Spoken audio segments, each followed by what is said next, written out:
What's up, Herbalists? This is Mason, and you're listening to HerbRally. Our goal for the show is to help you along your herbalist journey no matter what stage you're at. We have over 800 episodes, so feel free to peruse those episodes and you're bound to find something of interest. And today's episode is another edition of the Herbalist Hour, and this time I'm joined by Mary Colvin. So Mary is a clinical herbalist, an author, educator, and mentor. We chat about her herbal origins, her new book, The Herbalist's Guide, the writing process, the medicine of motherwort, bee balm, and violet, mentoring new herbalists, and a ton more. You can learn more about Mary and her work at ancestralherbology.com as well as herbalistmentor.com. Also, if you're on the TikToks, she's got quite the following there, some tens of thousands of followers. You can follow Mary on TikTok at Simple Training Herbalist. And of course, as per usual, all links will be in the podcast show notes. Also, before we begin to the show, I want to let you know about Commonwealth Holistic Herbalism's semi-annual 20% off sale. So, Commonwealth Holistic Herbalism is run by Katja Swift and Rin Madura, both highly esteemed herbalists and big-time friends of HerbRally. In fact, they were the very first podcast episode of the HerbRally podcast way back in the day. I want to say that was 2017. So they've got lots of different classes and courses on their website. I will leave a link to their website in the tippy top of today's podcast show notes. But yeah, all you got to do is use coupon code LAVENDER at checkout to get 20% off any of their courses. And they've got quite the range of courses. They've got affordable ones, say anywhere from $10 and up, all the way up to full-on herbal mentorship programs that cost in the thousands. So 20% off all of their courses. Definitely give them a look, especially if you've been wanting to study with Katja and Rin for some time now. And I'll just read one of their student testimonials. This one's from Ash, and they say, "I am getting so much out of studying with you guys. Honestly, your passion and curiosity and your attitude of no question is too basic or too advanced, and your approach to risk and your lack of dogma. I could go on. This is just what I was looking for." They also offer twice weekly live Q&A sessions, which is super helpful. So one more time, to get 20% off any of their courses, you got to use it before the end of July 2024. So that's coming up. Use coupon code LAVENDER at checkout. Just click on the link at the tippy top of today's podcast show notes. Also, before we get into the show, I'd love to thank yet another 5-star Apple Podcast written review. And this is from one of our Canadian friends called Dandelion Whispers. So Dandelion Whispers writes, "Fantastic podcast, 5 stars. Be warned, this podcast will inspire you to walk in nature, buy new books from cool authors interviewed, and challenge your thinking of what herbalism means to you. The hosts put so much beautiful effort into offering a range of topics and great sound quality. They also have a YouTube channel you can subscribe to and a cool new Schoolhouse membership to learn from. This is a great resource to have in the toolkit." Wow. Thank you so much, Dandelion Whispers. You touch on a lot of different points. I like that you said hosts, because you're right. I've been on the mic a lot more over the past year, but really, HerbRally doesn't exist without all the incredible herbalists out there contributing to the project. So hosts is the correct word for that. So really appreciate you noticing. And they also mentioned the YouTube channel. Dear listener, if you're not already subscribed to us on YouTube, we've been releasing new videos every single day over there on our YouTube channel. So give us a subscribe over there on YouTube. Anyways, thanks once again, Dandelion Whispers, for the awesome Apple Podcast written review. And dear listener, if you haven't left us a review yet, would you mind doing that? I'll give it a shout out here right on the show. And yeah, I really appreciate it. It helps the discoverability of the show in Apple Podcasts and other podcast players. So if you want to help spread the word of what HerbRally's up to, leave us a review. Thank you so much. Last but not least, I want to shout out and thank our HerbRally Schoolhouse members. We really could not do this without you. If you want to learn more about the HerbRally Schoolhouse, it's our membership area. We host classes in there. We have herbal community discounts, a private Facebook group, etc. You could go to herbrally.com/schoolhouse. And if you want to try your first 30 days for free, just to check it out, you could use coupon code PODCAST at checkout. Then it's only $10 a month, and it's one of the best ways you could help support us in our work here at HerbRally. We just released a new class inside of the membership area called Making Roses Less Thorny, Learning the Botany of the Rose Family, and that was taught by Abby Artemisia. So if you want to learn more about the botanical features of the Rosaceae, the rose plant family, for herbalists, check out the HerbRally Schoolhouse. It's one of our newer classes in there. And yeah, we just keep adding new classes in the HerbRally Schoolhouse, making it a growing library of information. But again, we really appreciate the support to all of our HerbRally Schoolhouse members. And thanks to you, dear listener, for tuning into the HerbRally podcast. And last but not least, thanks to Mary Colvin for joining me on the Herbalist Hour.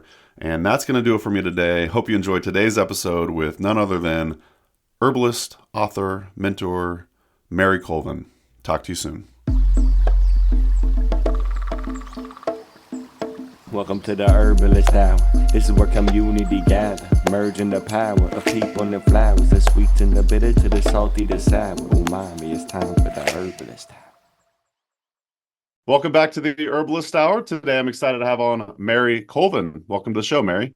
Hi, thank you for having me. I was just on your show, Herbology Talk, so we get to flip the script here and learn more about you and what you've been up to. I know you just wrote the book, The Herbalist Guide, How to Build and Use Your Own Apothecary, which we'll definitely jump into. And, just for your information, Mary, this will be released after the book's already out. So okay, great. We'll leave links to that for the podcast listener to go check that out. But why don't we kick things off, get to know Mary a little bit more. Mary, what were you like as a kiddo? Were you always into plants? I was, and now I grew up in the era where they just kicked you outside and let you do what you wanted to do. I remember those days. Gen Xer, So we had these woods behind us, and it was like a trail, and there were some fields, but there was, some woods, and I spent a lot of my time out there. I also spent a lot of time in the gardens with my mom and with my grandparents. So my grandfather was big into gardening. He was came from Sicily, and then my grandmother from Kentucky. So I was always in the gardens, playing with the plants, sitting back in the woods. Yeah, I absolutely love them. Were your grandparents growing herbs or kind of like veggies and stuff, or all the above? A little bit of all the above. Now, my grandfather would tell me stories that, back in the day when he was growing up, they didn't have doctors. And he was so excited when he heard that I was studying to become an herbalist. And he says, we had burdock, and we had, what do you say? The lima beans and I don't even know how he used the lima beans, but he also said cayenne, and he would talk about peeling back the burdock stem, Wow. and eating that. And yeah, he was just really excited to talk about plants when he heard I was doing that. That's so cool. Well, when did you start going from the kiddo in the garden to really just like, I'm going to do this as a career? When did you kind of really delve into the world of herbalism? That's a good question. But, there were so many years in between doing that. Sure. I went to college. I wanted to be a horticulturist or a botanist. That was my dream. Back in those days, that was before FAFSA, and they went by my father's. They went by my father's income and said, "Oh, he can afford to pay for you to go to college," but then he goes to the bank and they're like, "No, you can't afford the payment." So it's like one or the other, I ended up getting a little bit of a scholarship and going to Ohio State University, which is the Agricultural Technical Institute. And that's in Worcester, Ohio. And I took floral design and marketing. Anything to do with plants. I wanted to do, I almost took the greenhouse, but I like design also. So I took that. And I was one of those that in order to get the money to go to college, my dad had to co-sign for a loan, and I had to make the payments every month. So I did that, worked full-time and went to school full-time at that time. I was 1 quarter shy of graduating. I ran out of money basically, and, got back into real life and get married, have children. Time goes by. Yep. And then I had back issues. I was 36 years old, and I started getting really bad back issues and also sciatica pain. And it went for a year or two. And of course, you're following everything the doctors tell you to do and everything the insurance wants you to do. And we ended up doing the physical therapy. And of course, they had me on Vicodin. And, that was for quite a while before they decided to do an MRI. And that's where they found out that I had degenerative disc, and I had herniated disc in the L4, L5 area. And that's what was pushing up against the sciatica. So I went ahead and had the surgery, and that was just, I would never want to go through that again. It was 8 weeks of healing. It was a lot. And then afterwards, it did relieve the sciatica pain, but it created a different pain. And it was actually coming from my fascia. And this was a little bit before they realized all the nerve endings in the fascia too, and they're discovering how much feeling you can get from that. The doctor told me I would be in pain the rest of my life. And I think I was just so fed up with the whole process. And I did not want to take Vicodin anymore. I thought by doing the surgery, I would be over that and I could move on. And it wasn't like that. So I just told the doctor, no, thank you. And I just got up and left. And immediately I got home and I just started, I says, I love plants and I know they can help. And I wanted to find a schooling that would help me with that. And back then there wasn't a whole lot of online or a lot of classes, period. And I'm in rural Ohio, so there wasn't any schools around me. So I did find the School of Natural Healing, and they allowed you to do correspondence and they allowed you to buy one class at a time. So I was able to do that. And I didn't even tell my husband at the time. I just, oh, by the way, I started taking some courses, and when we get the money, I'm going to buy one at a time. And I got a great husband. So he's like, do what you need to do, and I did. So every time I got extra money and I finished a course, I went ahead and purchased another one, and it worked for the family.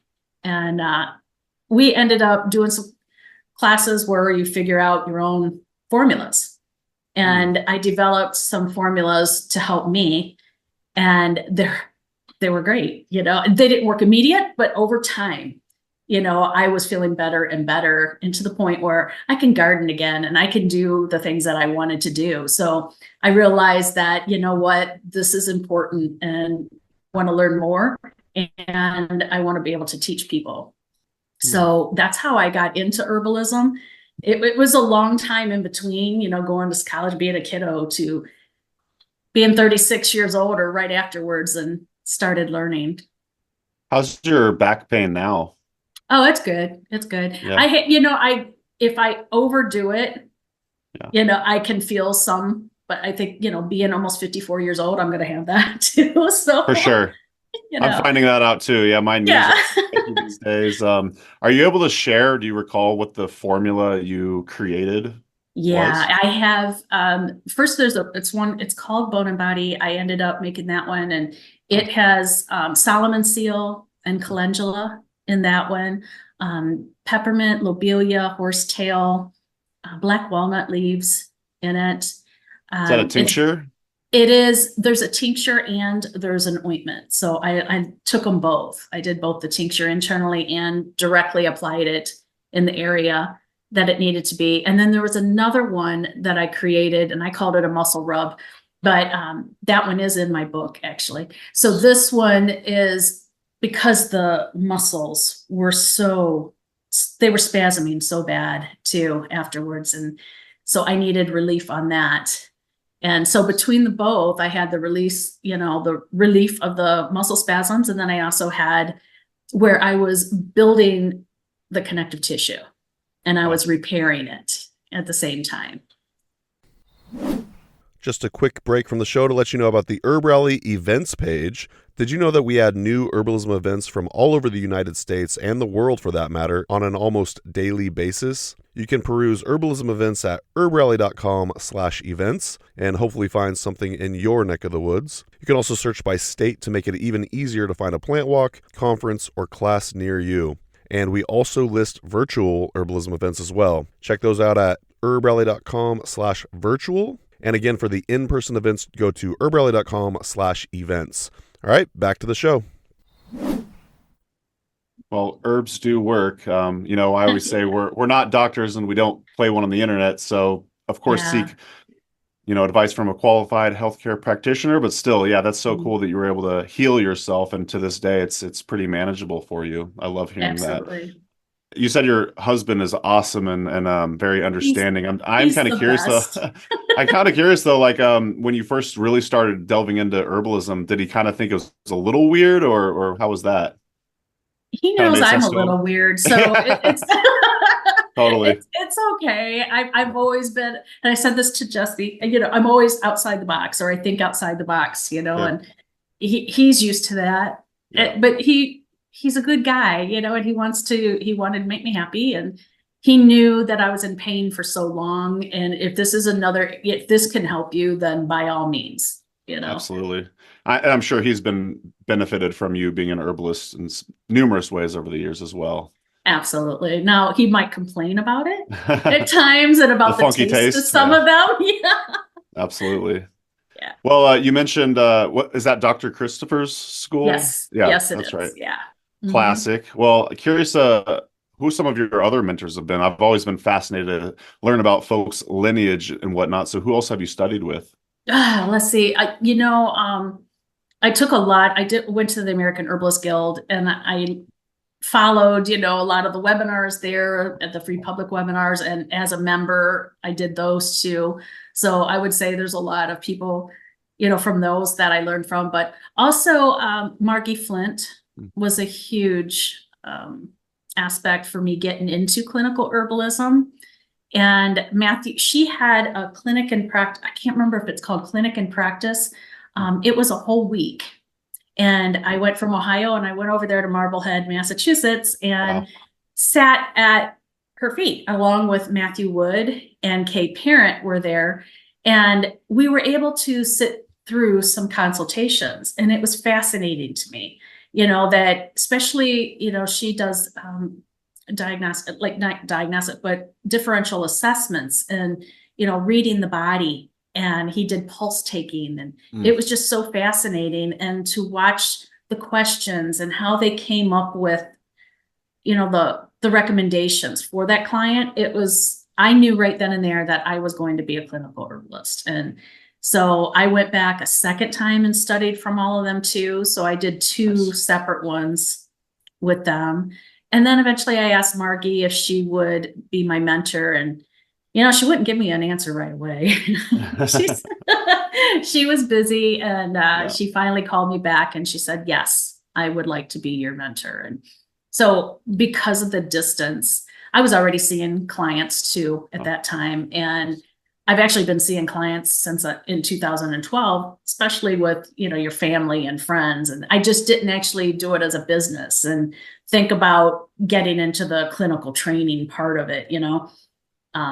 But anyway, we called over the phone, and we talked about the case. I sent her the information in an email, and she read over it and talked to me afterwards, and she gave me her thoughts, and, you know, she wanted to ask me questions, and we did that for like 6 years. Oh, wow.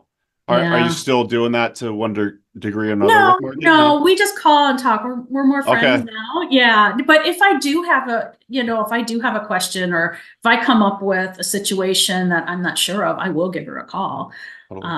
Yeah. So she's great. And I've seen Matthew a couple other times, like at different symposiums and conferences that I've seen him at the Great Lakes. He was there that one year.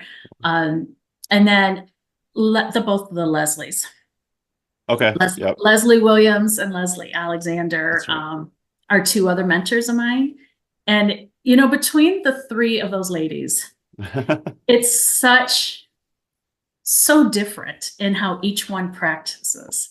And I was able to realize that I don't have to follow how one practices or how one works with their clients.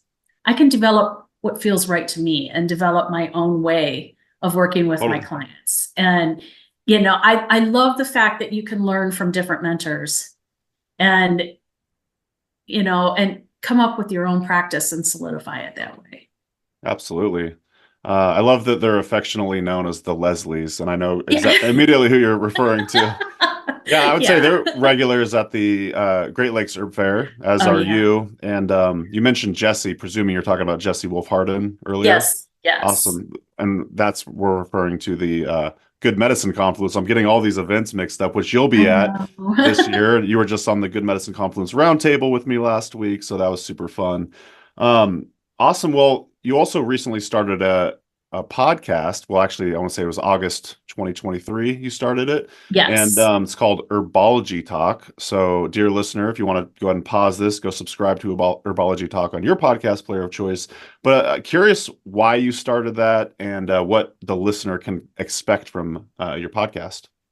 Yeah, it kind of went along with writing the book. And, Mm. you know, I really decided at this point in time, I want to get more into training, and I wanted to be the person to help support and advise anybody wanting to learn herbalism. And so there's a lot of mentors out there that are for clinical herbalists, but how many of them actually sell mentoring packages or do mentoring for anybody, even if they're just getting into it? Mhm. So I wanted to be there to kind of offer my advice in their training or on their path, what they should go do next. And so I did the book, obviously, for those reasons, but the podcast, I wanted to have one that targeted just training, and offer different resources for anybody, especially if they're training at home and studying at home. They can listen to different teachers and different resources, such as yourself. And I also have even other students on there, so they can learn from them and find out what works for them after listening.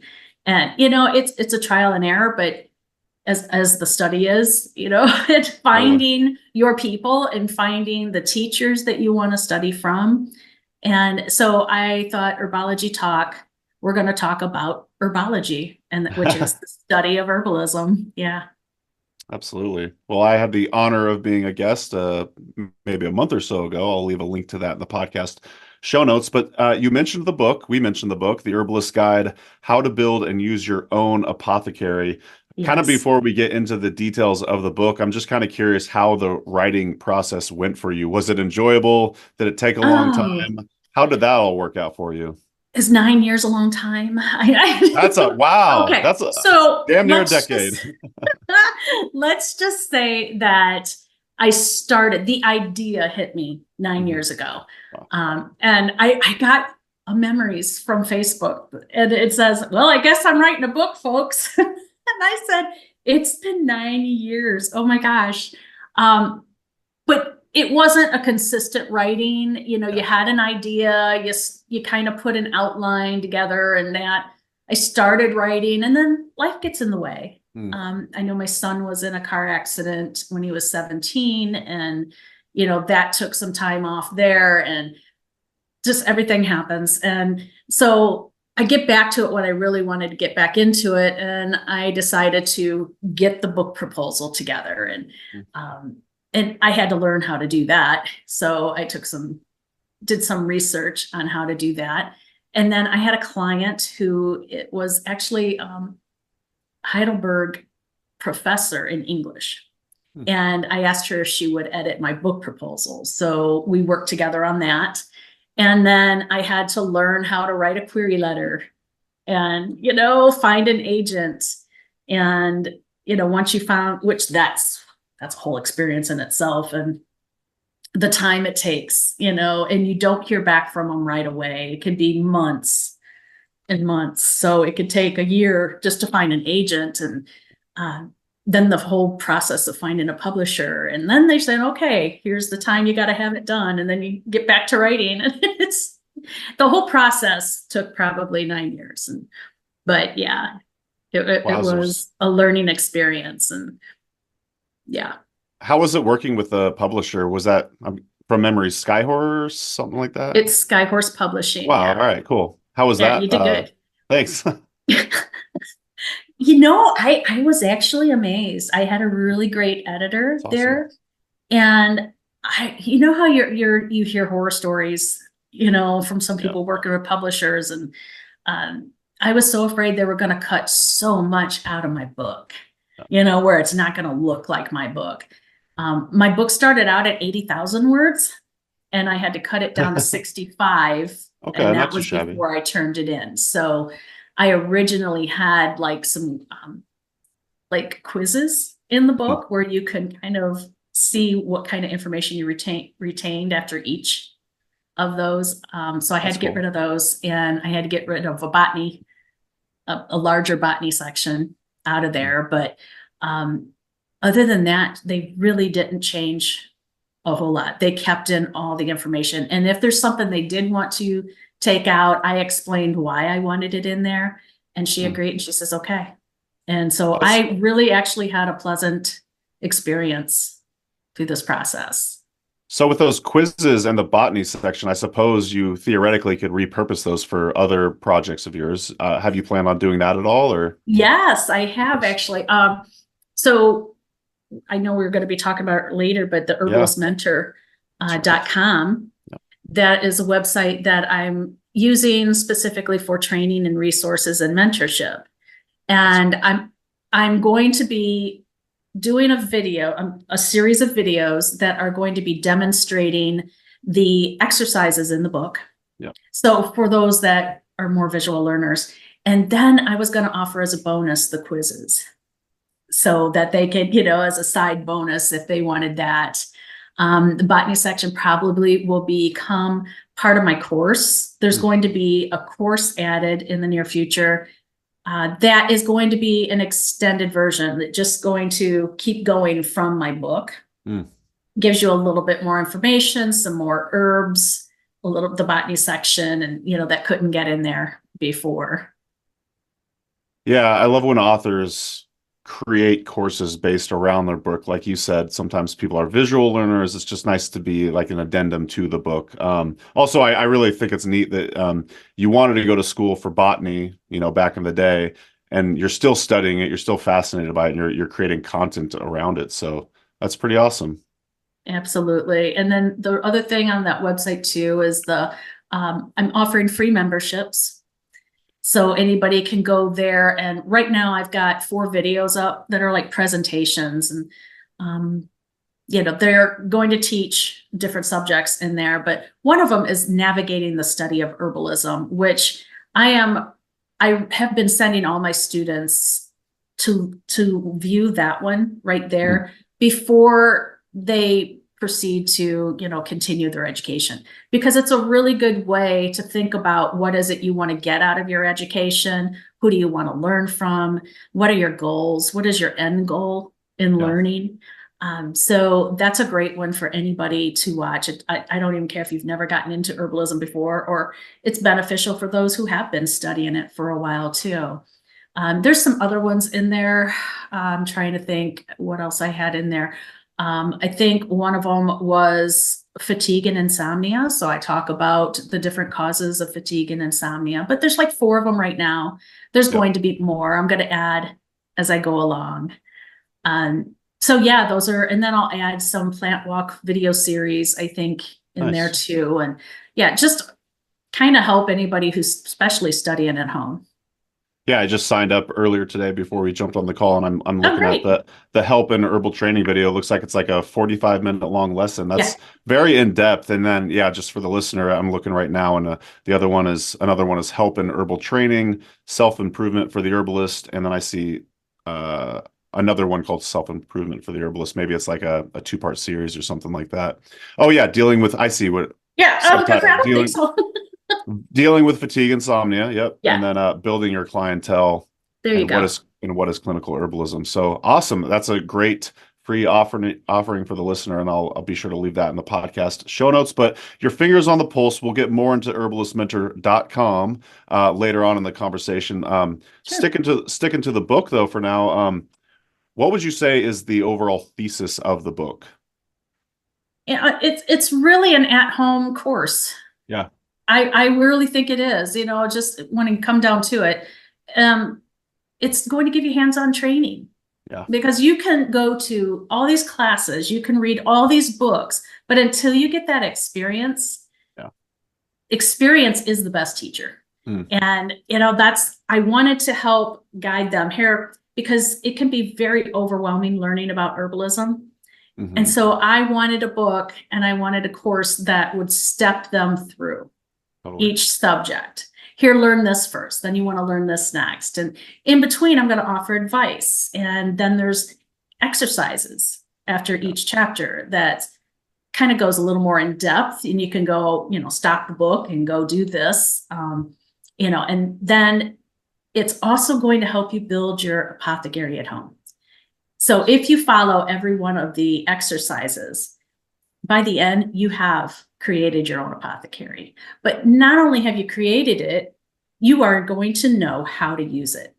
You are going to be able to come up with your own, formulas at the end probably. And then you're going to be able to know who it's best for. But you would definitely know why those herbs are in that formula. Yeah. Yeah, before we jumped on the call, I was listening to a podcast on YouTube with you featured in it. I want to say it was something like Witchy Wednesday, something like that. Did I get that right? Okay. And they asked you, the host asked you, how would someone get into herbalism? And basically your answer was like, they should get my book, because it does sound like a great beginner's guide to really, just like you said, building your apothecary and everything in between. So that's a great answer.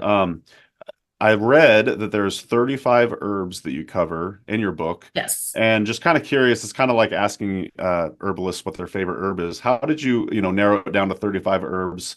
Is that like they're ubiquitous everywhere? What was your thought process behind these herbs that are covered in the book? I had someone else ask me that too. And I think I wanted to stick with herbs that I work with that are growing around me. But I wanted them to be common enough that they're accessible and you're able to purchase them. I didn't want to get a plant that you can't find anywhere. For the longest time, bee balm, you couldn't find. Monarda fistulosa, you couldn't find anywhere. And then also, you can find it now. But I wanted to make sure that people could purchase it if they don't have the ability to grow it or if they don't have it in their area.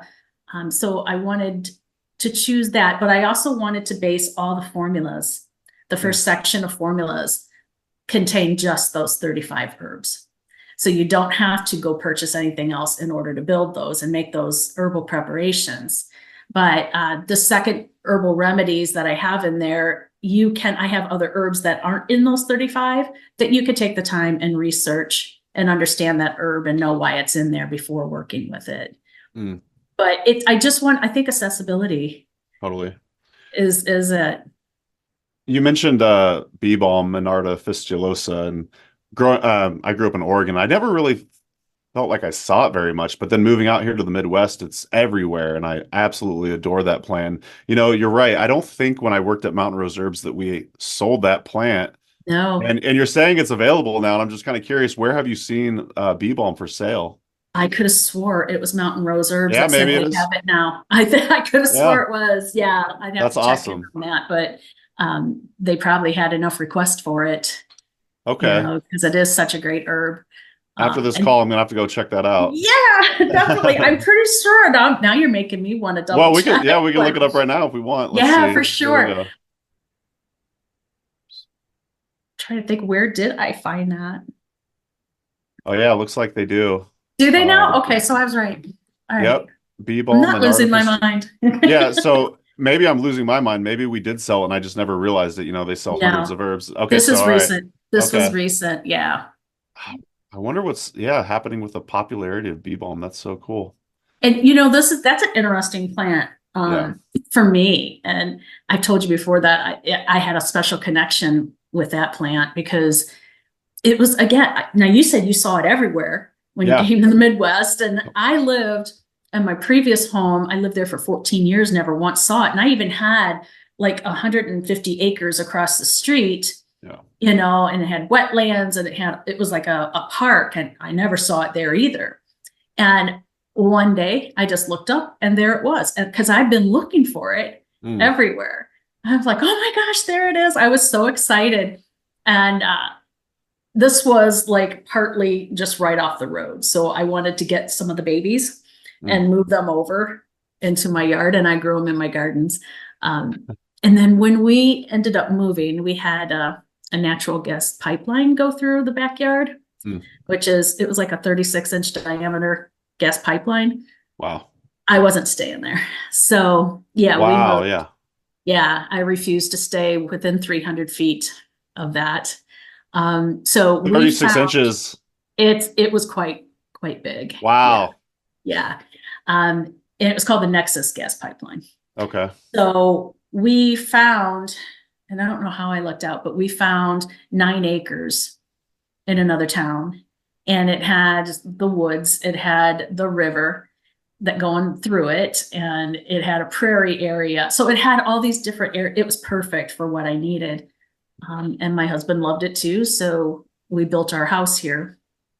So I say I'm a caretaker of 9 acres, and I was worried because I didn't have time to move my, my bee balm. So Right. I went back, it was early summer, and I went back in the woods there, and I'm looking at the woods like this, but anyway, Sure. I went back in the woods.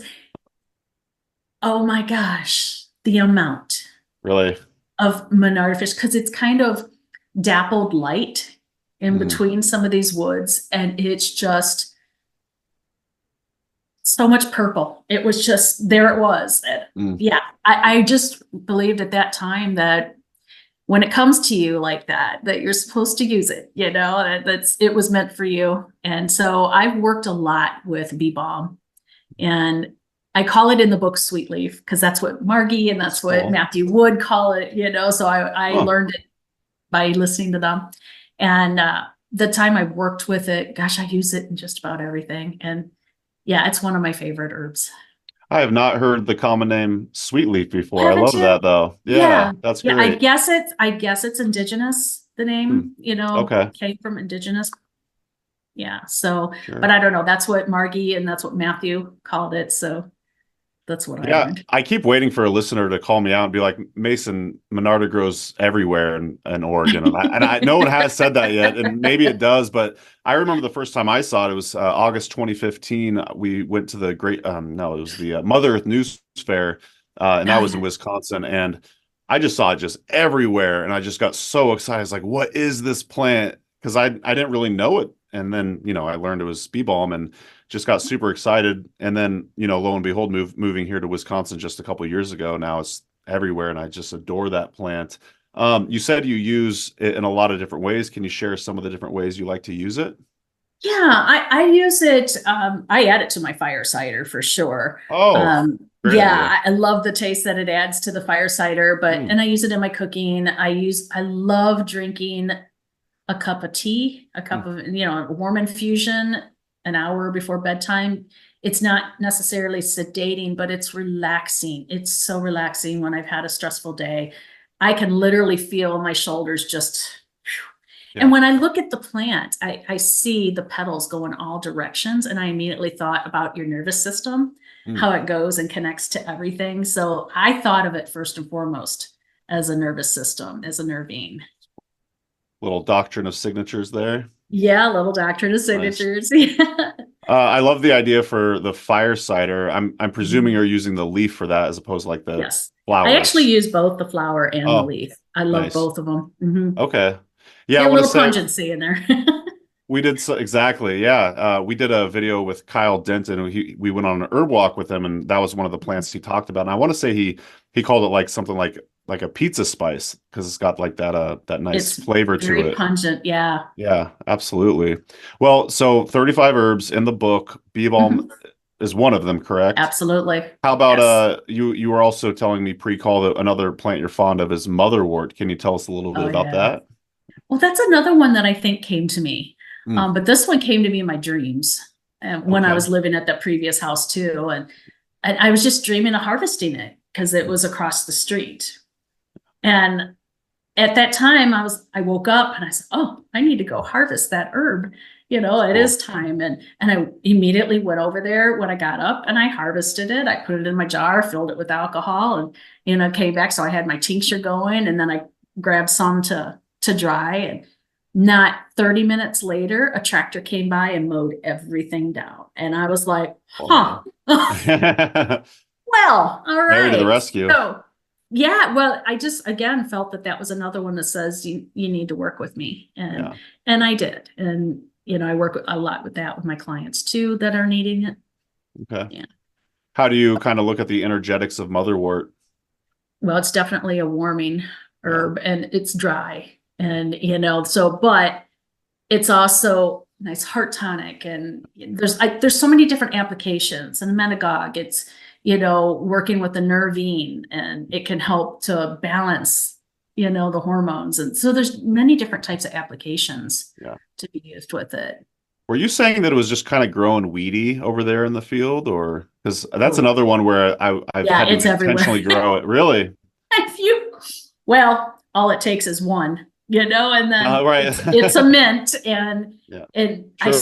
I think the seeds just shoot everywhere, because you find babies all over.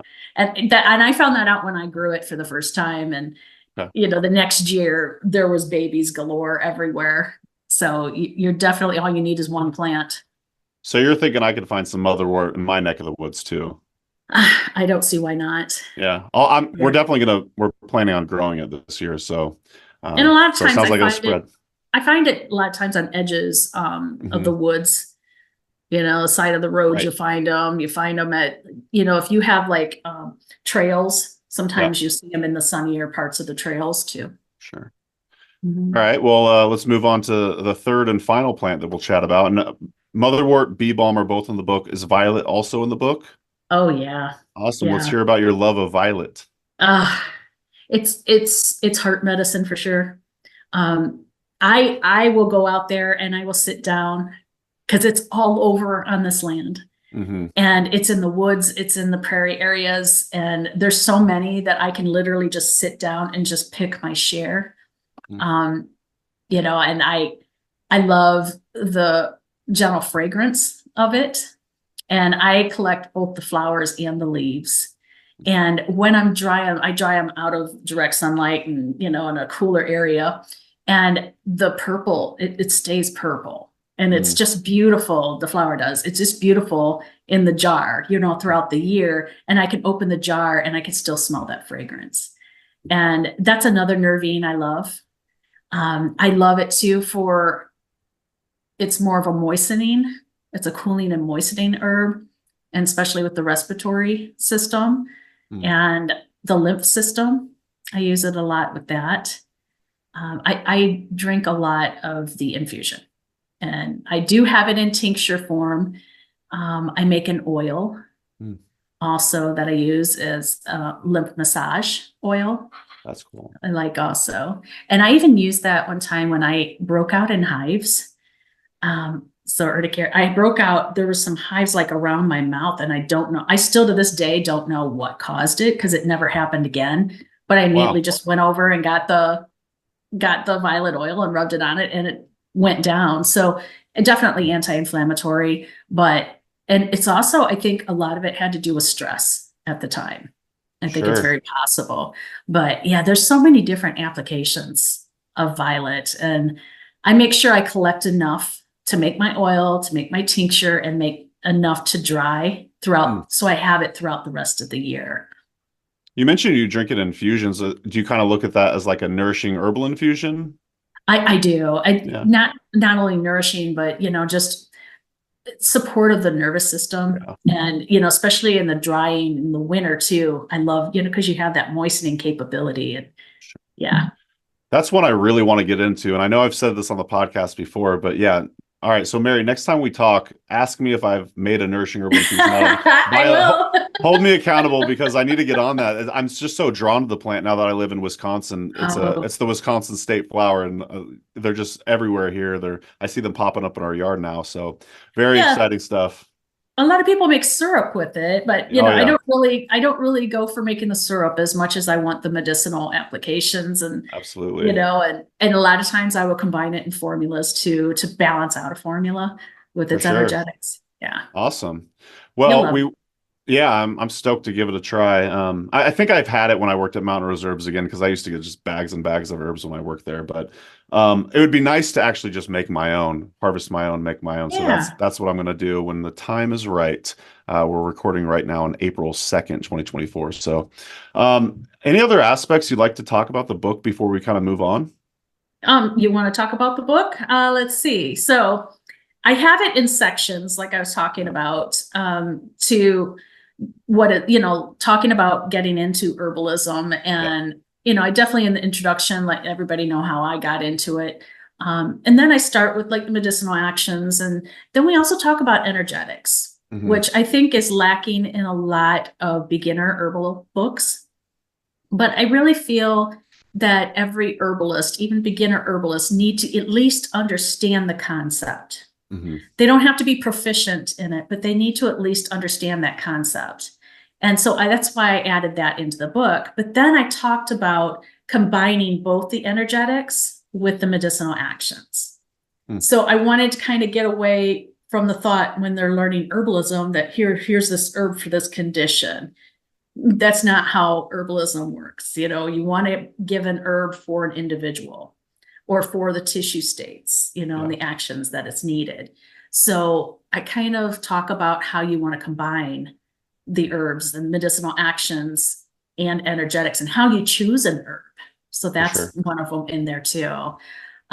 There's some resources in the book, but really those hands-on exercises, there's one after each herb.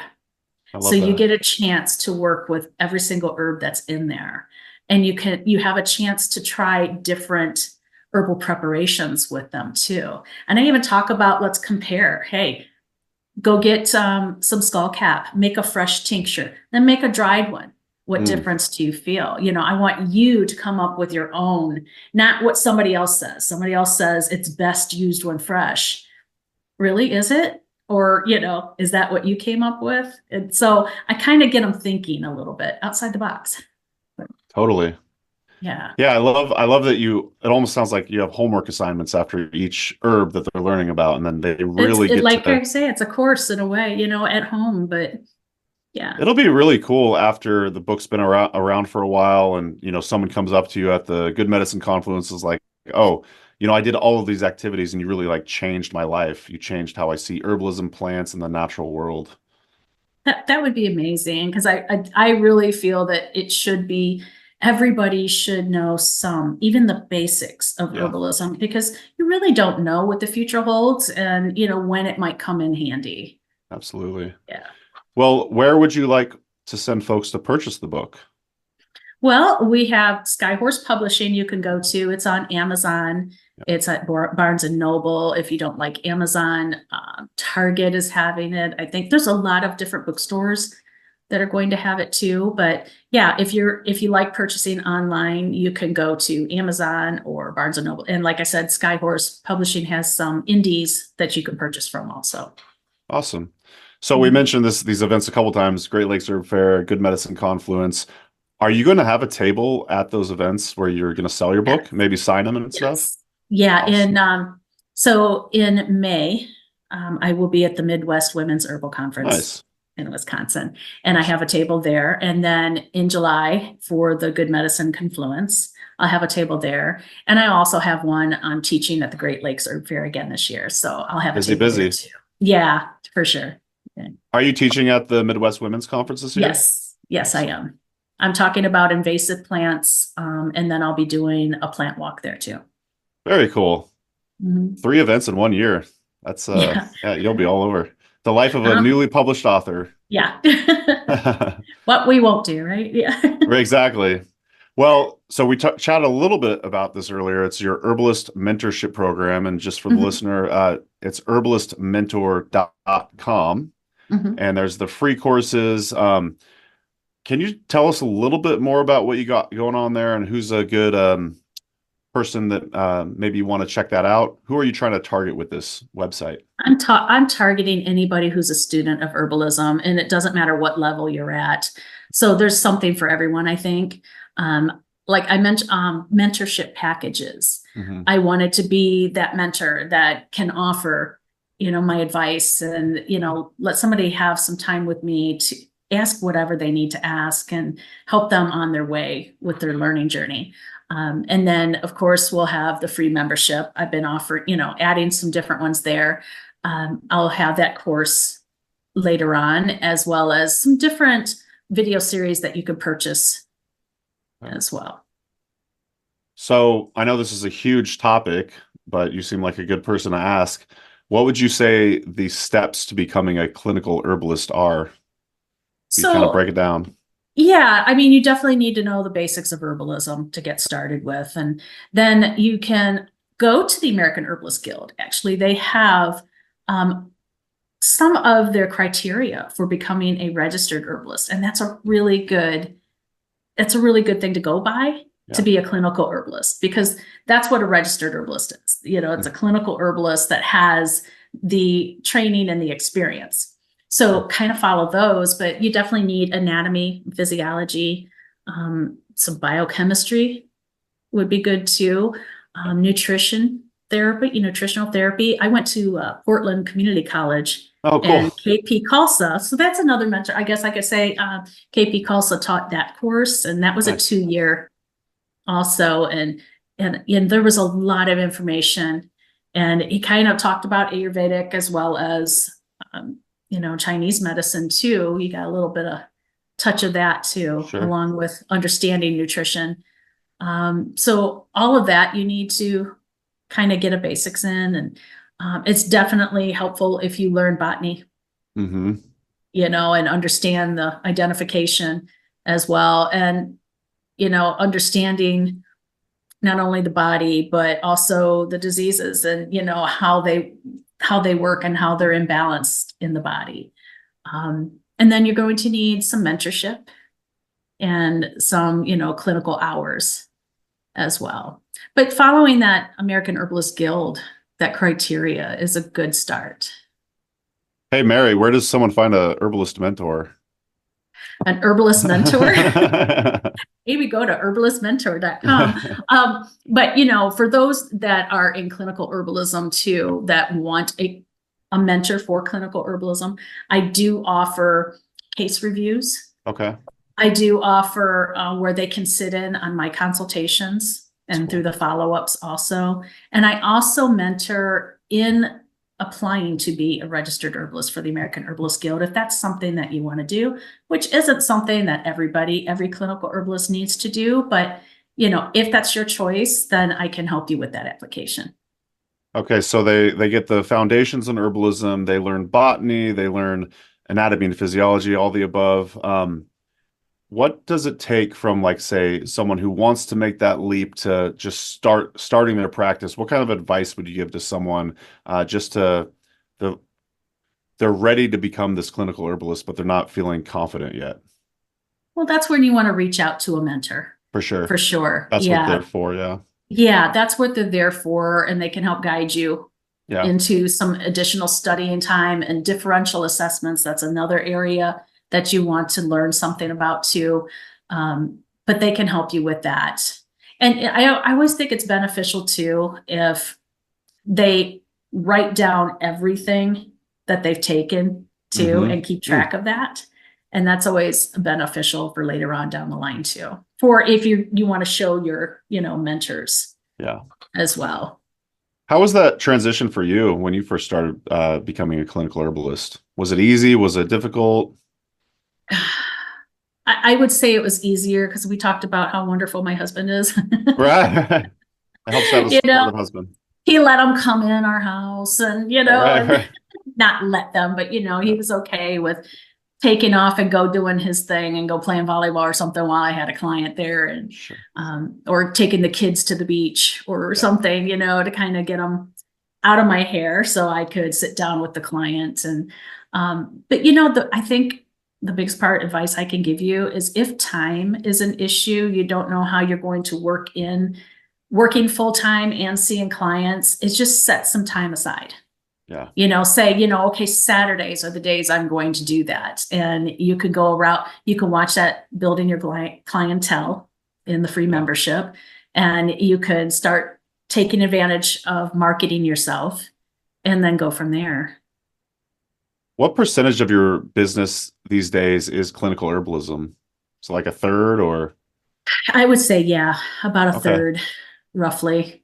So you got like the education, the author, the clinical herbalism, the podcast, and the writing. I'm still writing too, and keeping up the websites, both of them, and juggling a lot. And actually, do you want to shout out your blog? I want to say it's something Mark. Am I remember that right? Mary's Mark. It's Mary's Mark on Ancestral Herbology. I was doing a little play on words there. I like that. That's cool. You're still active on your blog and everything?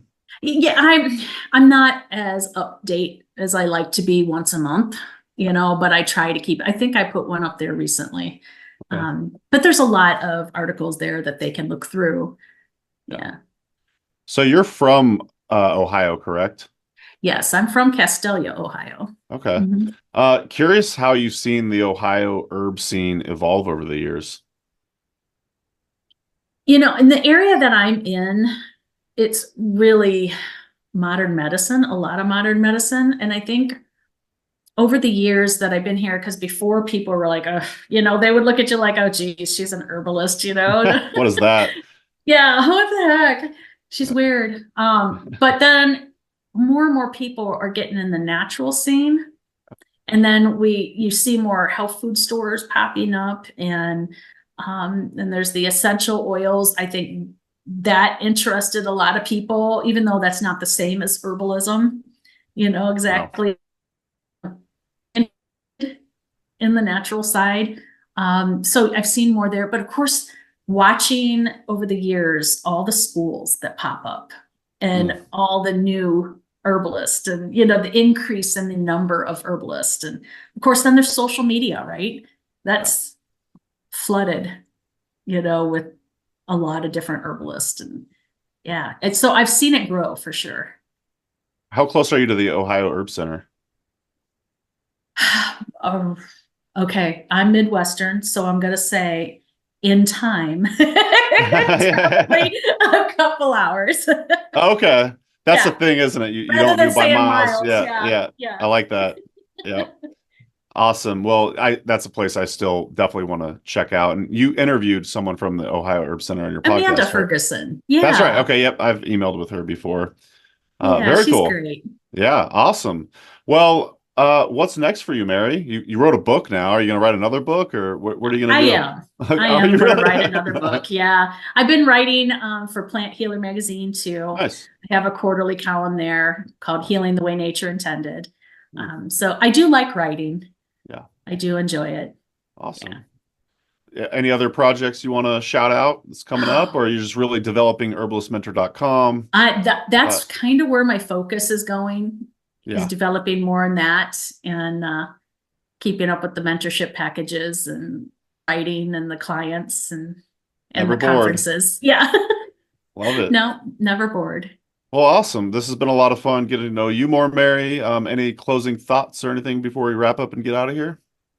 I can't think of any Okay. other than if you need help, you know, in your studies and your journey into herbalism, need a little extra direction or advice, feel free to contact me and go to herbalistmentor.com. Absolutely. So you do have that website, and then I know you have another one. Is it Ancestral Herbology? Yes, it is. Awesome. We'll leave links, of course, as I keep saying over and over again in the show. Ancestral Herbology. Definitely check out Herbology Talk on your podcast player of choice. And thank you once again, Mary, for coming on the show. Thanks, y'all, for listening, and we'll see you in the next episode. Thanks a lot, Mason. Take care. Thanks, Mary. You too. And that's going to do it for today's episode. Thanks so much for listening to the HerbRally podcast. If you'd like to hear more from us here at HerbRally, we now have a text message community, believe it or not. Basically, it's just updates from us. We send about 1 to 7 texts per week, notifying you about new events, videos, courses, podcasts. You get the idea. It's pretty much like our email newsletter, just in text form. So if you'd like to receive text messages from HerbRally, just text JOIN, that's JOIN, to the number 541-256-2895. Again, that's JOIN to number 541-256-2895. And to stop receiving texts, that's easy too. Just text STOP to the same number. It'll opt you out immediately. Okay, thanks again for listening. Have a great rest of your day.